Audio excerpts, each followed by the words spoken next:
Hi everybody, Adam here. Welcome back to our Lego room. In today's video, we are taking a look at the different methods I use for coupling Lego train cars together. There are actually quite a few different options nowadays for people to choose between. So we will take a look at some of the most common ones that I use and take a look at some of the train cars that take advantage of those different methods.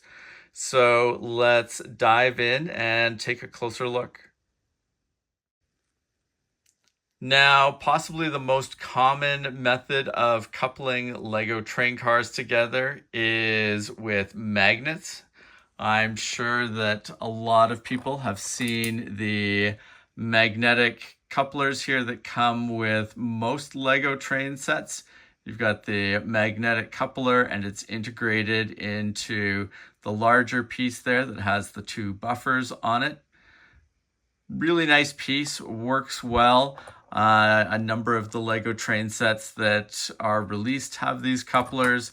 I've used them on the Union Pacific train. So here we've got the Union Pacific baggage car. This is using that method for coupling there. Looks great, works well. The downside for that particular style of coupling, one, you have the buffers that are integrated in there. That may not work well for the train car that you're trying to recreate. That is a downside. And the other downside, there's a limit on the magnetic strength of these particular couplers that you may run into issues if you are, creating a really long train or you've got a heavier train. Now, the other common method that Lego used to use with a lot of their train cars is to have a magnetic piece like this. And if we turn that, you can see there's two little posts sticking out on either side of the magnet. So this method of coupling is used, for example, on the Santa Fe train cars.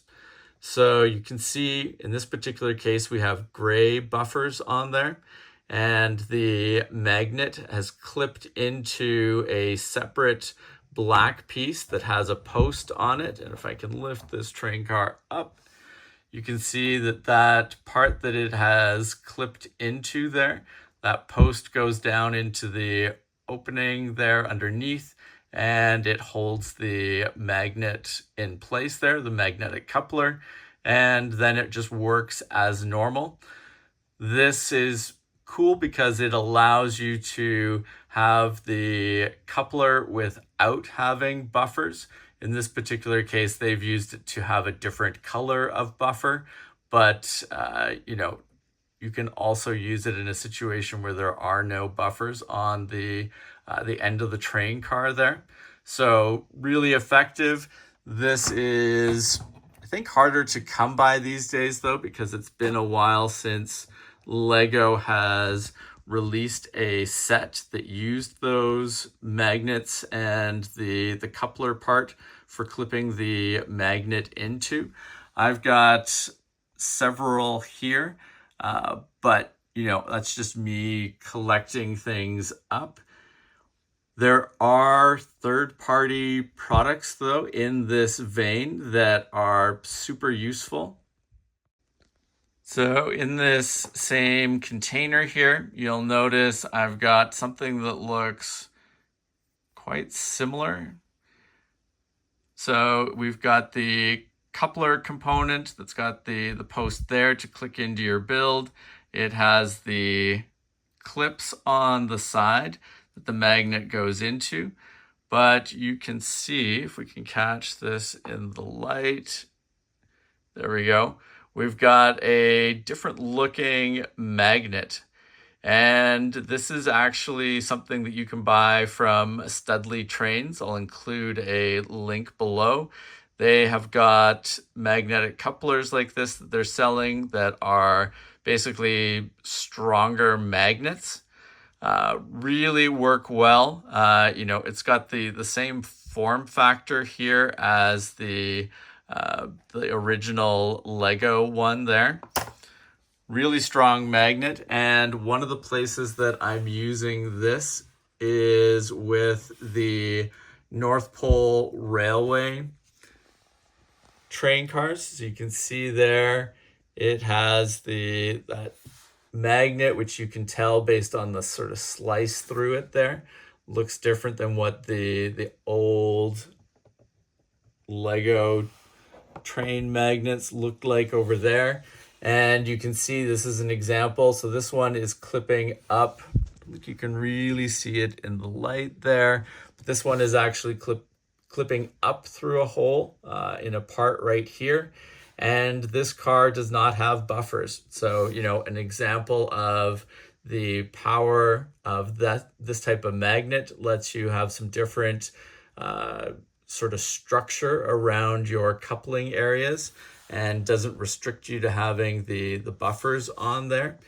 And it's just a super strong magnet, which is good for the North Pole Railroad train cars because these are significantly more heavy than some of the other train cars that I run.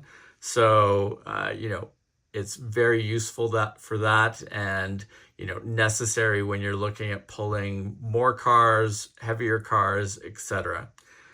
So that is what's used there. And I'm also making use of that type of magnetic coupler on the log car as well. So this was something that people noticed and wondered which type of coupler this was. You can see there, very similar in style to the old Lego one, but definitely a much stronger magnet. And you can also see here with this style of car just how much of a lower profile you can get with this particular coupler. You know, there's not much of an end structure there to the log car, so it lets you have a very sort of slim, narrow profile at the end compared to the bigger profile that comes with the magnetic coupler and the buffers. Now, the other type of coupler that a lot of people are starting to use these days is the Brick Model Railroader KD couplers. So this is basically, you can see this on the other end of the baggage car. We've got this coupler that's a combination of a coupler you would see on a model train in model railroading, and it's combined with a Lego brick back there that allows for it to attach into the model that you're building. Now, the baggage car here is basically a kind of a bridge car for me. So on one end, it has the magnetic coupler. On the other end, it has the KD coupler. That lets me connect to the rest of the train cars in this particular train because they all use the KD couplers, and the magnets go towards the front of the train where the locomotive and B unit have the magnet couplers. So, you know, useful in this day and age with sort of the mix that lives out in the wild to have, you know, these sort of bridge cars that can translate from one type of coupler to another. Now, if we look over here, you can see a bit better. There's two different types basically of the Brick Model Railroader couplers. So you can see we've got the coupler there, and then behind it here are studs on top, you know, a studs on top piece, which lets you easily plug this into a build that you're working on. So that's the one method. And then there is a second one, which is a little bit longer here. You can see that it has the KD coupler on the end there, and then it moves back to a part back here, which allows you to put this on top of studs. So this one would generally be an undermount with the studs going up into the bottom of the train. And this one is something that you probably mount on top with the, going on top of studs that are underneath it. And you can see here the little product cards for each of those types. I'll include a link to the Brick Model Railroader site. You can see them there in their store. But, I've been really happy with these as well. These are starting to show up in a number of the train cars that I have. So like I said, I've got, about half to 3/4 of the Union Pacific using the KD couplers. You can see here the Northwestern boxcar has the KD couplers. And if we carry on down, the Canada grain car has the KD couplers. Our Procore tank car also has the KD couplers.